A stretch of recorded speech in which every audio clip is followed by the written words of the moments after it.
Hello, today I'd like to talk about stereotactic radiosurgery for acoustic neuromas and specifically discuss some of the controversies that often arise when patients are seeking treatment options and making treatment decisions for their acoustic neuroma tumor.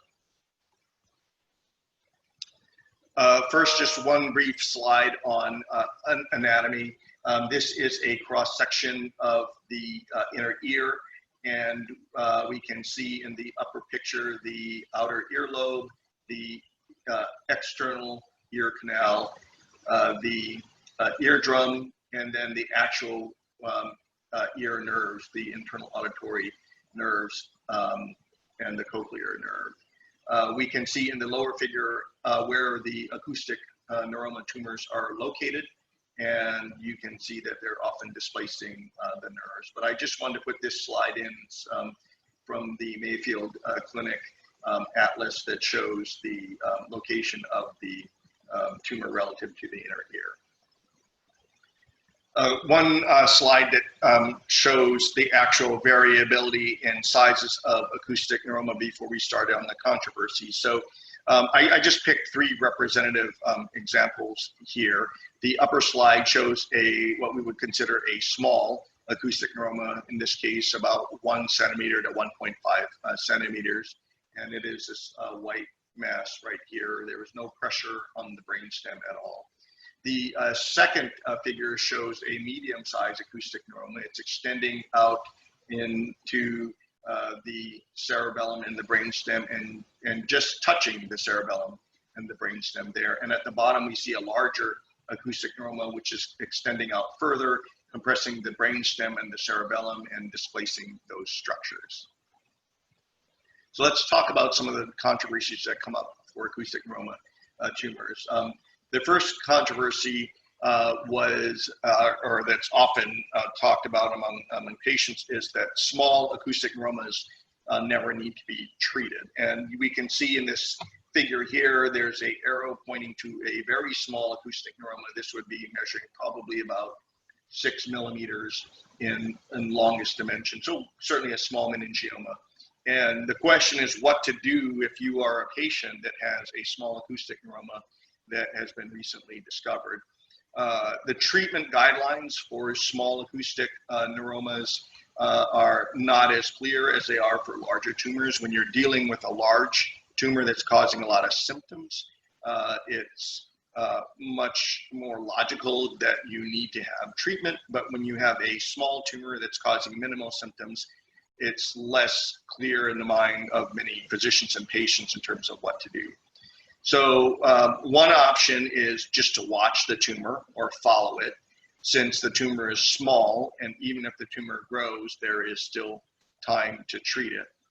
The other side of the discussion is the fact that tumors, when they're small, are the least risky to treat, and that treatments have the least side effects. So, for example, if you choose to treat this small acoustic neuroma with stereotactic radiosurgery, we have the highest success rate in terms of killing the tumor with radiation when the tumors are small. And as the tumor increases in size, then the chance of killing the tumor with radiation starts to go down slightly. A smaller tumor may have less risk of swelling or inflammation. We also know from some preliminary studies that smaller tumors after radiation have the best chance of hearing preservation and also the best chance of having no impact on the actual facial nerve. So this is one of the controversies with a small acoustic neuroma. Do you watch or do you treat? And patients kind of have different preferences here, but this is an important discussion to have with your physician regarding treatment options. A second controversy when it comes to radiation for acoustic neuromas is that treating the tumor with radiation will preserve my hearing. And this is often the main question for most patients that have acoustic neuroma tumors. That's their primary goal, is how can I keep my hearing? Because most patients present with hearing loss as their main symptom. We know that if you watch patients with tumors, acoustic neuroma tumors, and do not utilize any treatment, over time, hearing tends in most patients to deteriorate. So untreated acoustic neuroma that's watched over the next 10 years has a fairly good chance of that patient developing progressive hearing loss. Not necessarily all patients, but a significant number of patients will develop hearing loss in the watch and wait mode. So as a result, some centers, some patients, some physicians have advocated treating tumors in patients with good hearing up front, treating them sooner rather than later, because if you can kill the tumor before it continues to put pressure on the nerve, then perhaps you can preserve the hearing. Now, what we do know is that hearing in patients that have had their acoustic neuroma treated with radiosurgery can deteriorate along the same rate as those in the watch and wait mode. And so I usually end up telling patients that radiosurgery does not necessarily preserve your hearing, nor does it necessarily accelerate your hearing loss. And in fact, if you look at patients that undergo radiosurgery and compare their long-term hearing with those that just watch their tumor, the trend lines are very similar. Over time, both the patients in the watch and wait mode and patients in the stereotactic radiosurgery cohort show drop in hearing over time on average. Now, for each individual patient, it's highly variable. Some patients never lose hearing at all after treatment. They come in with good hearing, and 15 years after their radiation treatment for their acoustic neuroma, they still have good hearing. And other patients have a decline in hearing over time. So the difficulty with looking at average outcomes is that they may not necessarily be fully representative of each individual patient. Another controversy that often comes up is, do we have a good understanding of how tumors cause hearing loss? And the answer to this is we have some general ideas, but for each individual patient, we cannot say for certain. So generally, hearing loss with acoustic neuromas is thought to be due to compression of the hearing nerve by the tumor. So as the tumor grows, it stretches the hearing nerve, and this causes injury to the hearing nerve and hence hearing loss.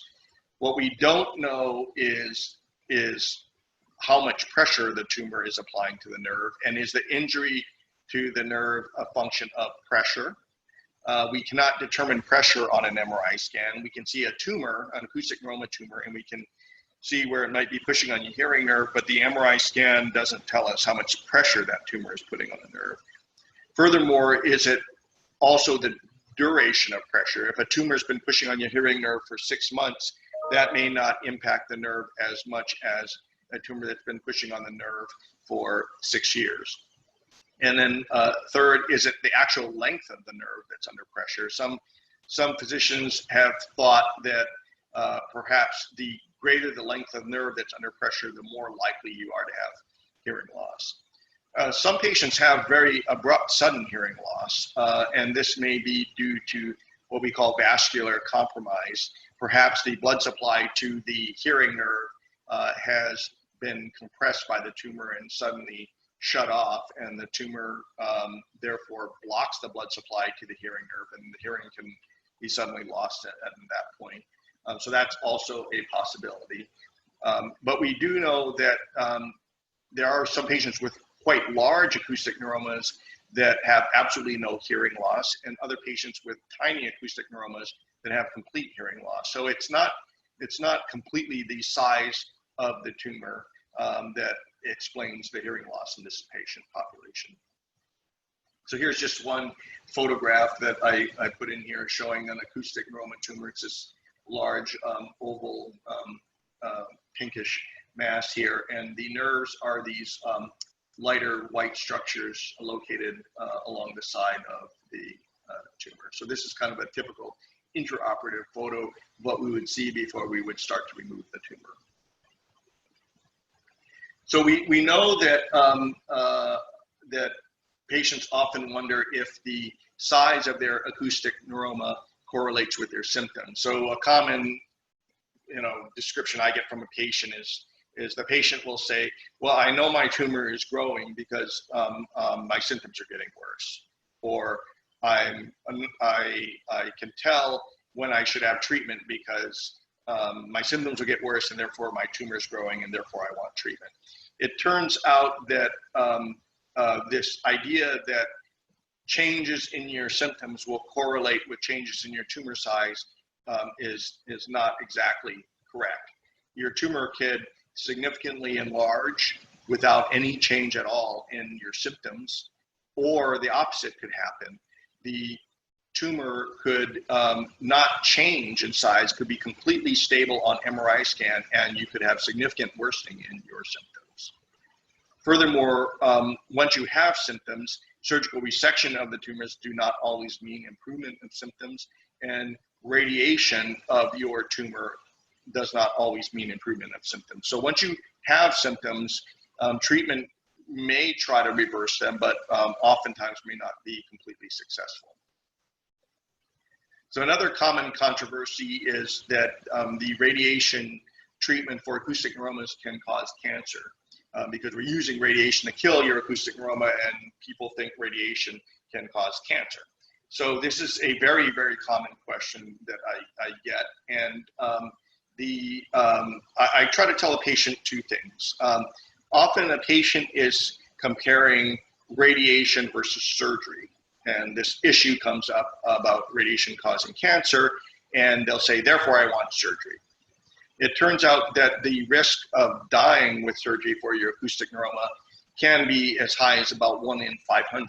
And this is not dying in the operating room. This is dying after the surgery, either because you had a heart attack or you had a blood clot go to your lungs, or what we call perioperative or postoperative risk factors. So it's about 1 in 500. It turns out that the risk of radiation causing cancer is much lower than that. And there's been people that have looked at this. One study talked about the risk of cancer developing at 1 in 100,000.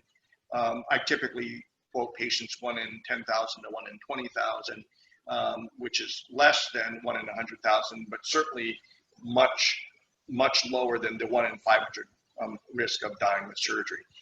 Furthermore, if you did fall into this rare category, we're talking about issues 2 or 3 decades down the line.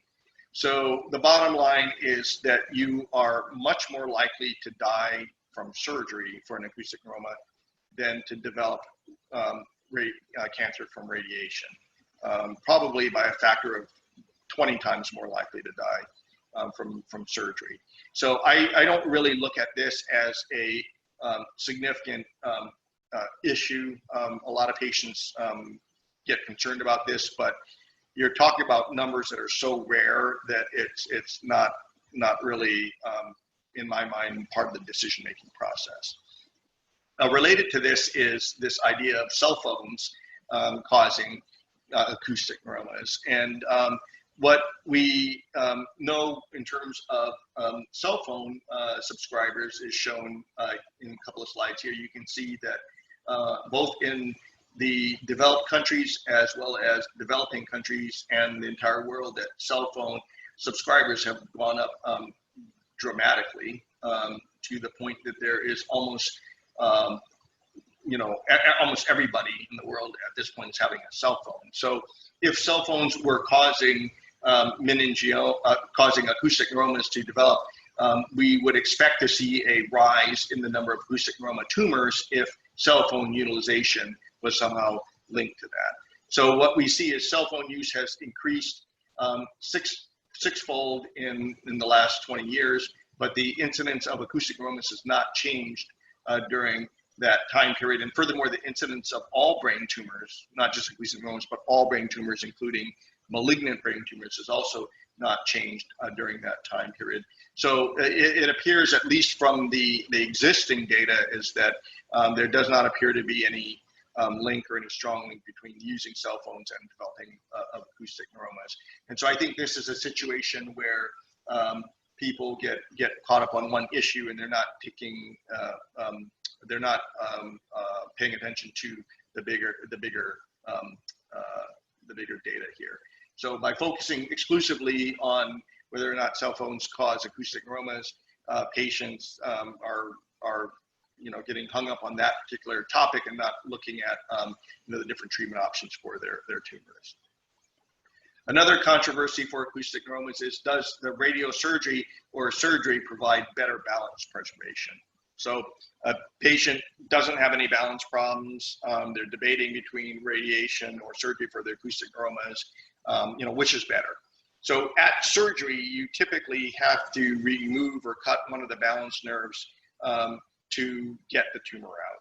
Now, fortunately, you have a number of balance nerves. You have 2 on each side, and removing one balance nerve to remove your acoustic neuroma, there is a period of time in which your brain needs to readjust, but overall, your body adjusts over time. And following surgery, balance is typically very good after surgical resection of acoustic neuroma. The same applies for radiosurgery. If you do radiation to treat your acoustic neuroma and follow those patients out, once their tumor has died from the radiation, overall in many patients, balance has been shown to improve.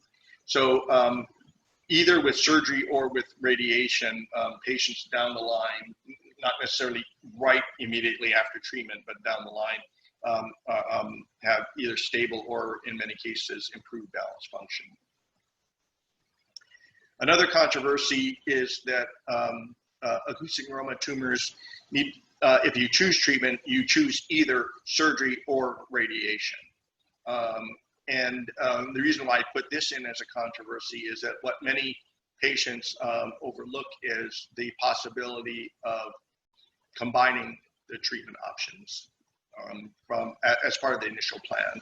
So when you resect an acoustic neuroma, the historical goal has been to remove the entire tumor, even if it meant risking the cranial nerve, so risking injury to the facial nerve or the hearing nerve. The goal was to remove the entire tumor.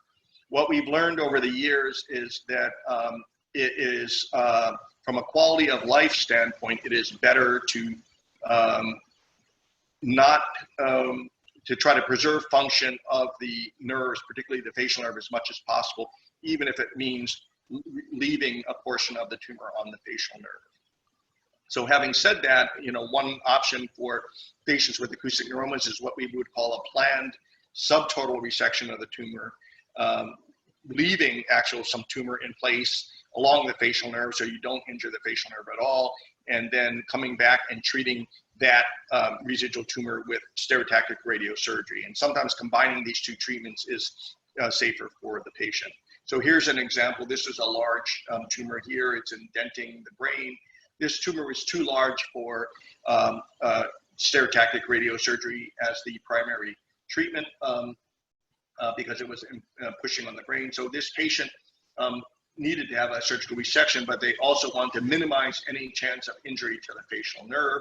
So we did this subtotal resection. We took out the vast majority of the tumor, got the brain decompressed, took the pressure off the brain, and then treated this small remaining portion of the tumor with a stereotactic radiosurgery using the CyberKnife. And then you can see 2 to 3 years later, there's been no change in the size of the tumor. So the radiation has killed the remnant of the tumor.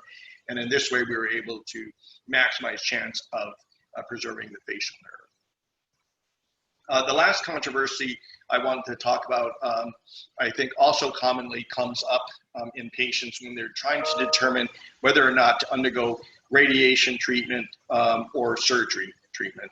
And so I often get asked by patients is that if I choose radiation and I need to have surgery later, the radiation may make the surgery more difficult as a second treatment. And the thought is that the radiation causes some scar tissue, and therefore when you do surgery, you may find more scar tissue. The way I like to think about this is from this approach. First of all, radiosurgery has a very high success rate, on average about 95%.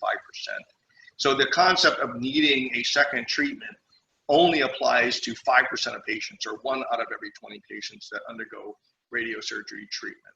So I try to emphasize to many patients that the likelihood that you would fall into this category where you would need to have surgery after radiation is quite rare. And I don't think that this should be the primary decision to determine whether or not you choose radiation or not. Secondly, even though the radiation can cause some scar tissue if you were to later go in and try to resect the tumor, the radiation also reduces the blood vessels within the tumor, making the tumor less bloody during the surgical resection and therefore making surgery easier. So on one hand, you may have some scar tissue that might make the surgery slightly more difficult. On the other hand, the tumor is less bloody, that makes the surgery easier. So they may be offsetting factors. And the last point I want to make about this controversy is that some patients undergo surgery as a first treatment and then later on have to have surgery again as a second treatment. And if you do open surgery in the operating room after a prior open surgery in the operating room, that patient also has scar tissue. So it's not a function of radiation causing scar tissue. I like to correct the phrase to say that any prior treatment can make a second treatment more challenging.